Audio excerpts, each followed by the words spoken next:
నమస్తే, welcome to Suman TV. నేను Vishnu yes. ప్రస్తుతం నాతో పాటు ఆల్ఫా అసెట్ ఫిన్సర్ నుంచి AMFI and NSC registered wealth manager Peta Hemanth Prasad గారు ఉన్నారు. సార్తో మాట్లాడదాం. సార్, హేమంత్ గారు నమస్తే. సార్ నమస్తే సార్. హేమంత్ గారు, ఈ వీడియోలో కాస్త డీటెయిల్డ్ గా సార్ SIFs గురించి మాట్లాడదాం. అంటే స్పెషలైజ్డ్ ఇన్వెస్ట్మెంట్ ఫండ్. అవును సార్. జస్ట్ ఈ 2025లోనే కొంత బజ్ క్రియేట్ చేయడం స్టార్ట్ చేశారు. నేను కూడా చాలా వీడియోస్ చేశాను. అవును సార్. సో ఇప్పుడు ఎవరైతే కొత్తగా ఈ వీడియోని చూస్తున్నారో మన ద్వారా, అలాంటి వాళ్ళ కొరకు SIFs కొంచెం డీటెయిల్ గా మాట్లాడుకుందాం. ఏంటి అసలు SIFs అంటే ఏంటి, మ్యూచువల్ ఫండ్స్ ఉండగానే ఈ SIF ఎందుకు తీసుకొచ్చారు? డెఫినెట్ గా సార్. SIFs అంటే ఫస్ట్ ఆఫ్ ఆల్ వాటిని స్పెషలైజ్డ్ ఇన్వెస్ట్మెంట్ ఫండ్స్ అంటారు. మనం చాలా వీడియోస్ మ్యూచువల్ ఫండ్స్ గురించి మాట్లాడుకున్నాము. ఈ SIFs గురించి చూద్దాం సార్ ఈరోజు.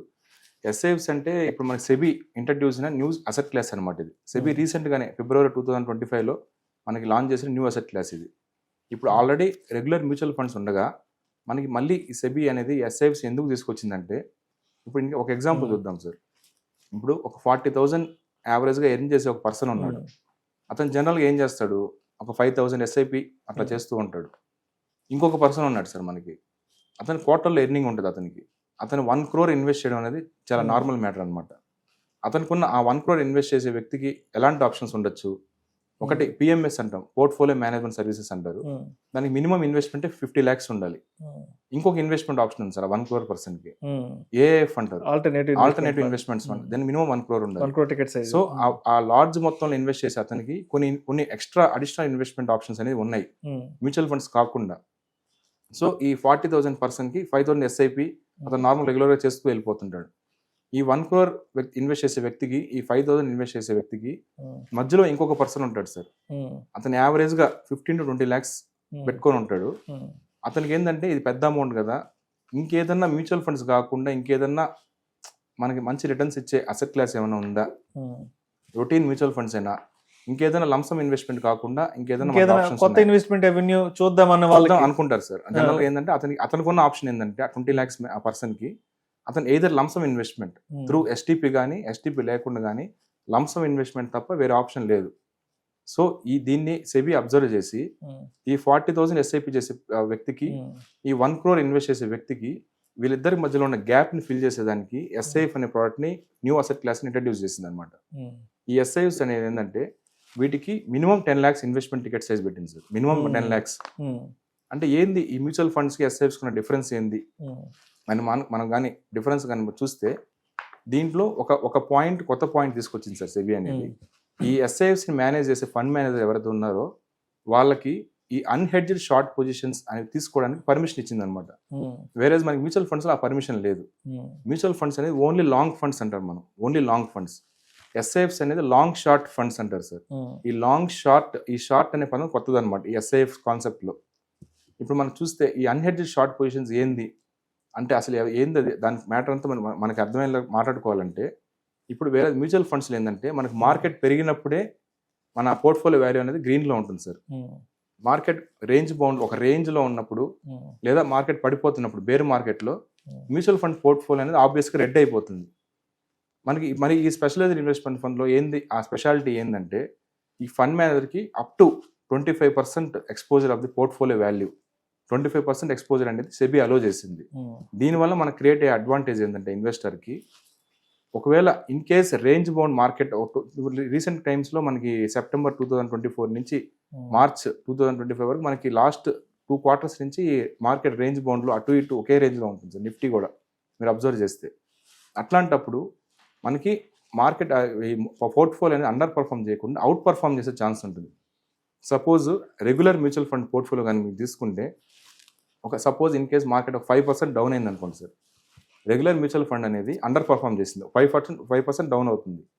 వేరే SIF పోర్ట్ఫోలియో కనుక మీరు చూస్తే 5% డౌన్ అవ్వకుండా ఒక -1% డౌన్ అయ్యి, లేదా గ్రీన్లో కూడా క్లోజ్ అయ్యే ఛాన్స్ ఉంది అనమాట.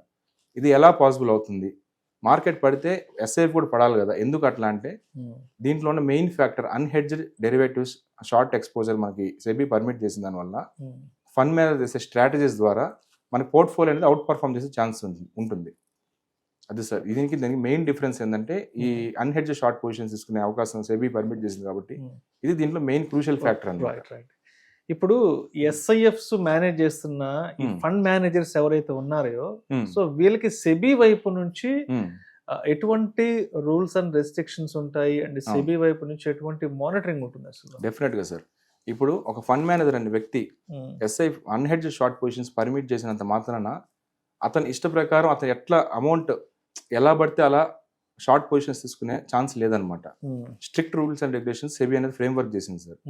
వీటిలో ఏంటంటే 3 మెయిన్ రూల్స్ అనమాట. ఒకటి, ఒక సింగిల్ కంపెనీ స్టాక్ లో 10% of the total portfolio allocation ఉండకూడదు. సపోజ్ ఎస్ఐఎఫ్ ఒక ఫండ్ ఒక ఏఎం 100 crores అనుకోండి సార్. సింగిల్ కంపెనీ స్టాక్ లో 10 crores కంటే అతను ఎక్కువ ఇన్వెస్ట్ చేయకూడదు. ఫర్ ఎగ్జాంపుల్ ఏదైనా ఒక ఏబీసీ షేర్ అనుకోండి, ఆ ఏబీసీ షేర్ లో 10 crores కంటే టోటల్ 100 crores ఏఎం ఉన్న ఫండ్ లో 10 crores కంటే అతను ఎక్కువగా ఇన్వెస్ట్ చేయకూడదు. సెకండ్ కండిషన్ ఏంటంటే మనకి కొత్తగా ఈ మధ్య రీట్స్ అండ్ ఇన్విట్స్ అని వచ్చేసారు.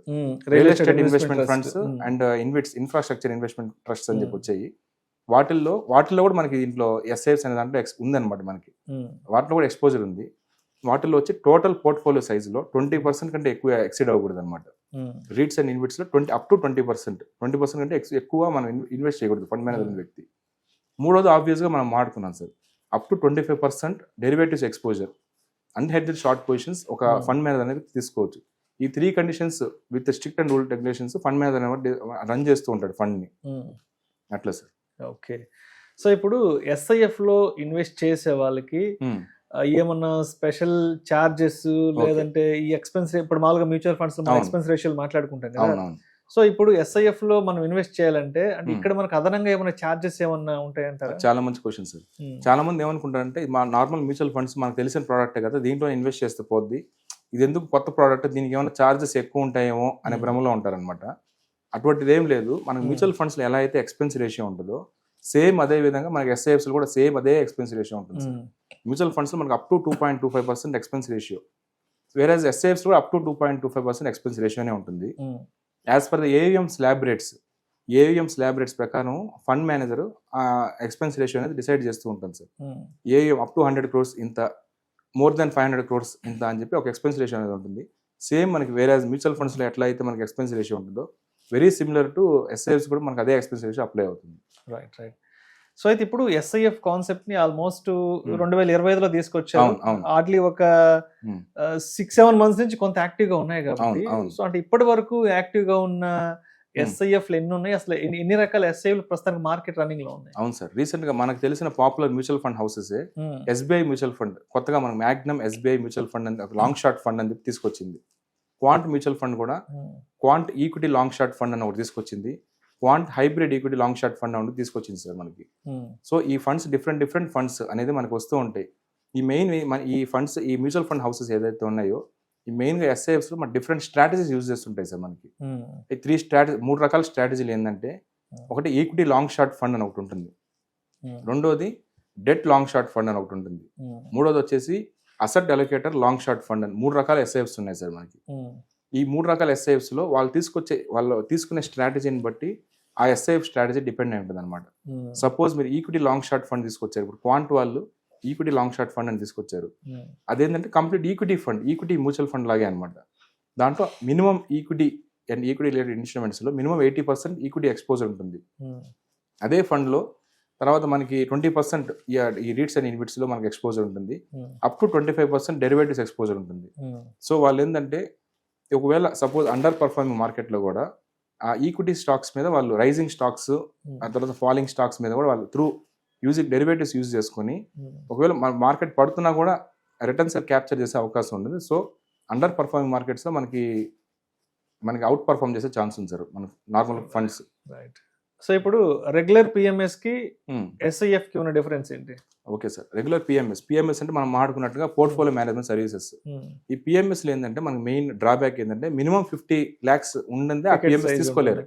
ఒక నార్మల్ ఇన్వెస్టర్ అనే వ్యక్తి ఒక 20 lakhs 30 lakhs ఉన్న వ్యక్తి పిఎంఎస్ ఆప్ట్ చేసుకోలేడు సార్.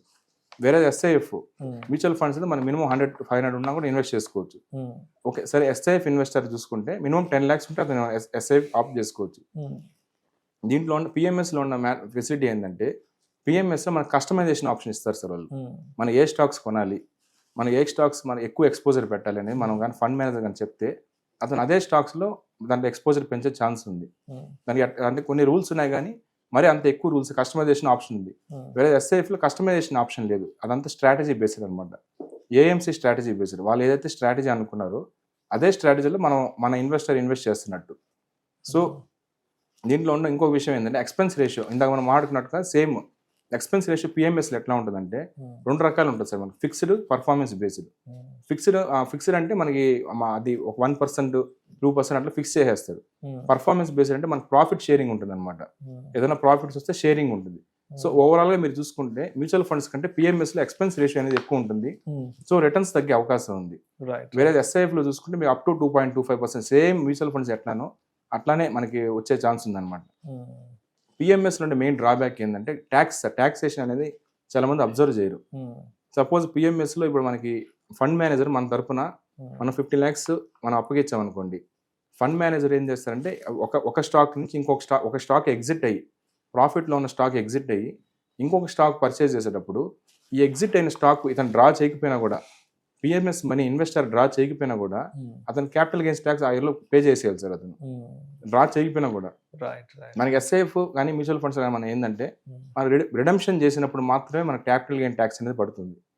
రిడమ్షన్ చేసినప్పుడు మాత్రమే. పిఎంఎస్లో అట్లా కాదు. ఫండ్ మేనేజ్ చేసే ప్రతి ఒక్క యాక్టివిటీకి ప్రాఫిట్ బుకింగ్ జరిగిన ప్రతి ఒక్క యాక్టివిటీ దగ్గర క్యాపిటల్ గెయిన్స్ ట్యాక్స్ అనేది ఆటోమేటిక్ అట్రాక్ట్ అయిపోతుంది. అట్లా. సో అయితే ఇప్పుడు లాస్ట్ 6 to 7 months నుంచి అంటే మార్కెట్ లో ఇప్పటి వరకు ఉన్నటువంటి ఎస్ఐఎఫ్ పెనిట్రేషన్ దృష్టిలో ఉంచుకొని మరి ఎస్ఐఎఫ్ ని ఒక ఇన్వెస్ట్మెంట్ గా తీసుకోవచ్చు అంటారా, లేదంటే ఇంకొద్ది రోజులు వెయిట్ చేయమంటారా? Very good question sir. చాలా మంది ఏమనుకుంటున్నారంటే మార్కెట్ లో ఒక కొత్త ఆప్షన్ వచ్చింది, ఇంకెందుకు మనకి మ్యూచువల్ ఫండ్స్ ఎందుకు, ఎస్ఐఎఫ్ తీసుకునేస్తే పోద్ది కదా అని చెప్పి ఉన్న మ్యూచువల్ ఫండ్స్ ని సెల్ చేసేసి ఎస్ఐఎఫ్ కొనేస్తే పోద్ది కదా అనుకుంటున్నారు సార్. అట్లా అనుకోకూడదు. ఇప్పుడు సపోజ్ ఎగ్జాంపుల్ ఒక పర్సన్ కి 10 లక్షలు ఉన్నాయనుకోండి sir, mutual funds portfolio 10 lakhs ఉన్నాయి. అతను ఏం చేస్తున్నాడంటే 10 lakhs సెల్ చేసేసి అదే 10 lakhs తీసుకొని మ్యూచువల్ ఫండ్స్ లో ఎస్ఐఎఫ్ లో ఇన్వెస్ట్ చేస్తున్నాడు. మనం అట్లా చేయకూడదు. ఇదే ఎస్ఐఎఫ్ అనే న్యూ ప్రోడక్ట్ మనం ఎట్లా తీసుకోవాలంటే ఇది ఒక అడిషనల్ ఇన్వెస్ట్మెంట్ ఆప్షన్ గా తీసుకోవాలి. మ్యూచువల్ ఫండ్స్ అనేది ఒక లాంగ్ ఫండ్, ఎస్ఐఎఫ్ అనేది లాంగ్ షార్ట్ ఫండ్. దీన్ని ఎట్లా ట్రీట్ చేయాలంటే ఇప్పుడు ఇదే 10 lakhs ఉన్న పర్సన్ ఇంకెప్పుడన్నా అతను కొత్తగా ఇన్వెస్ట్ చేద్దాం, fresh investment in addition to 10 lakhs fresh invest ఇంకొక 10 lakhs ఇన్వెస్ట్ చేద్దాం అనుకున్నప్పుడు ఎస్ఐఎఫ్ తీసుకోవచ్చు. సో అతను ఒక రిస్క్ ప్రొఫైల్ ఏంది, షార్ట్ టర్మ్ డెఫినెట్ గా దీంట్లో అగ్రెసివ్ ఎస్ఐఎఫ్ అనేది ఒక అగ్రెసివ్ కేటగిరీ సార్. ఇది డెఫినెట్ గా అతని ఫైనాన్షియల్ గోల్ అనేది లాంగ్ టర్మ్ లో ఉండాలి. సో అతని రిస్క్ టేకింగ్ కెపాసిటీ అనేది హైయర్ గా ఉంటుంది జనరల్ గా. అవన్నీ ముందు అసెస్ చేసుకొని అతని రిస్క్ ప్రొఫైల్ అతని ఫైనాన్షియల్ గోల్ అసెస్ చేసుకొని ఒకవేళ అతను ఇంకెప్పుడైనా 10 lakhs ఇన్వెస్ట్ చేద్దాం అనుకున్నప్పుడు ఈ మ్యూచువల్ ఫండ్స్ 10 lakhs అడిషనల్ గా ఇంకొక 10 lakhs ఎస్ఐఎఫ్ లో ఇన్వెస్ట్ చేయొచ్చు. సో పోర్ట్ఫోలియో అనేది 50% మ్యూచువల్ ఫండ్స్ 50% ఎస్ఐఎఫ్ ఉంటుంది. సో బెస్ట్ కాంబినేషన్ చెప్పుకోవచ్చు అనమాట మనం. అప్పుడు ఏంటంటే ఒకవేళ మార్కెట్ ఫుల్ పర్ఫామ్ చేస్తుంది అనుకోండి, మ్యూచువల్ ఫండ్స్ లో బాగా మంచి రిటర్న్స్ వస్తాయి, ఎస్ఐఎఫ్ కొద్దిగా అండర్ పర్ఫామ్ చేసే ఛాన్స్ ఉంది. ఒకవేళ మార్కెట్ బేర్ మార్కెట్ లో ఉందనుకోండి, మ్యూచువల్ ఫండ్స్ అండర్ పర్ఫామ్ చేస్తుంది, ఎస్ఐఎఫ్ అవుట్ పర్ఫామ్ చేసే ఛాన్స్ ఉంది. సో డిఫరెంట్ మార్కెట్ సైకిల్స్ లో మనకి పోర్ట్ఫోలియో అనేది ఫ్లక్చువేట్ అవ్వకుండా ఒక డైవర్సిఫైడ్ మేనర్ లో రియాక్ట్ అయ్యే ఛాన్స్ ఉంది అనమాట. Right sir, right sir. Thank you sir, thank you so much Hemanth Prasad garu. So అసలు లాస్ట్ 6 to 7 months లో మార్కెట్లో ఎస్ఐఎఫ్ పెనిట్రేషన్ ఎలా ఉంది, ఏంటి అండ్ ట్యాక్సేషన్ ఎలా ఉంటుంది, అండ్ రెగ్యులర్ పిఎంఎస్ కి అండ్ ఎస్ఐఎఫ్ ఉన్నటువంటి డిఫరెన్స్ ఏంటి, అండ్ ఇప్పుడున్న మార్కెట్ సినారియో ప్రకారం ఎస్ఐఎఫ్ లో ఇన్వెస్ట్ చేయొచ్చా చేయకూడదు అనే అంశాల గురించి చాలా చక్కగా మన ఆడియన్స్ తో షేర్ చేసుకుంటాం. Thank you so much sir. Thank you sir.